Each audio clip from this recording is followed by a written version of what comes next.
Kejaksaan Negeri Depok akhirnya menaikkan tahapan proses penyelidikan ke penyidikan terhadap kasus dugaan korupsi di tubuh Dinas Pemadam Kebakaran dan Penyelamatan Kota Depok.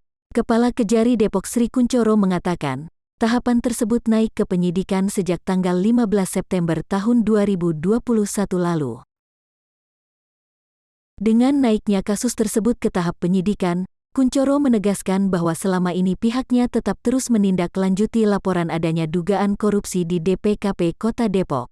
Sebab, kata Kuncoro, selama ini pihaknya kerap mendengar adanya omongan-omongan miring yang menilai kasus tersebut mandek ataupun meluap begitu saja. Kuncoro juga tak ingin menanggapi adanya sindiran ataupun penilaian orang lain yang menganggap Kejari Depok seolah-olah mengulur-ngulur waktu dalam menangani kasus yang heboh pada April tahun 2021 lalu itu. Dalam tahapan penyidikan ini, dijelaskan Kuncoro sebagai langkah Kejari Depok untuk mencari pihak yang paling bertanggung jawab atas dugaan korupsi tersebut. Tadi teman-teman juga nanyain masalah damkar. Damkar juga sudah kita naikkan ke penyidikan. Ada dua perkara kita naikkan ke penyidikan. Jadi yang pertama terkait dengan pengadaan seragam dan sepatu BDL. Itu surat perintah penyidikannya satu. Yang kedua, surat perintah penyidikan yang kedua adalah tentang pemotongan gaji.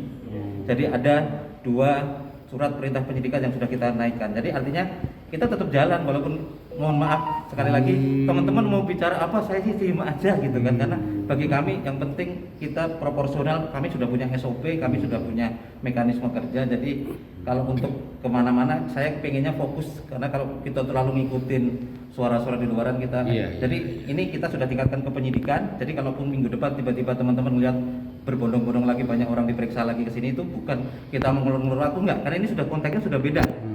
Jadi waktu itu teman-teman bisa ketahui mulai dari lead intel, kemudian juga ada lead itsus, sekarang sudah naik ke penyidikan. Dengan demikian sudah ada tersangkanya? Belum.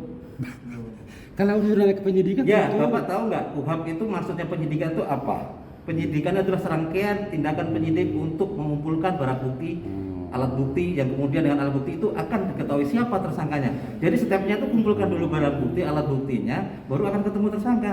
Kecuali kalau kemudian mau langsung tersangka itu OTT. OTT ketangkep langsung saat itu langsung ada tersangkanya. Kalau soal kemudian beberapa orang yang kita anggap potensial untuk jadi tersangka, ya justru itulah ketika kita naikkan ke tingkat penyidikan, kita nanti akan langsung pemeriksaan, kita akan fokuskan ke orang yang punya potensi itu. Tapi nanti penetapannya akan muncul tidak lama setelah itu, nanti paling kita akan ada. Sama seperti waktu itu kan, ketika Januari kita bilang bahwa ini sudah ada sprinting gitu. Tidak lama setelah itu juga langsung kita tetapkan ada tersangkanya.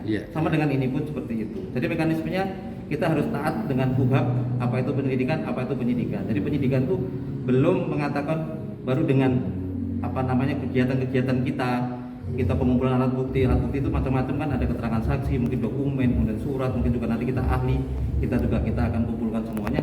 Nah dari situ kita akan firm bahwa memang si A, si B atau si C itu orang yang dianggap paling bertanggung jawab terhadap peristiwa itu. Nah itulah yang baru kita tetapkan sebagai tersangka. Kalau kita tetapkan tersangka dulu, terus cari alat buktinya, nanti namanya mengkriminalisasi.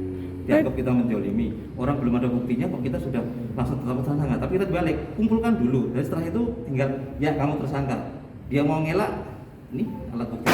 Jadi itu Pak. Jadi kita selalu, saya katakan kita dari kemarin awal-awal selalu statement kita adalah kita kerja proporsional dan profesional. Kita tidak mau terlalu ngikutin apa ya. Kita terima kasih dengan banyak teman-teman banyak nanyain itu menjadi semangat, pemacu dan pemicu bagi kami untuk kerja lebih baik. Tapi dalam hal tertentu memang kami agak pelit atau agak irit informasi itu, bukan karena ada yang kita sembunyikan, ada yang kita tutupi, enggak, cuma karena memang ada hal yang memang masih proses yang kita tidak ingin malah mengacaukan proses-proses itu. Jadi supaya kemudian tidak hiruk pikuk yang enggak karu-karuan.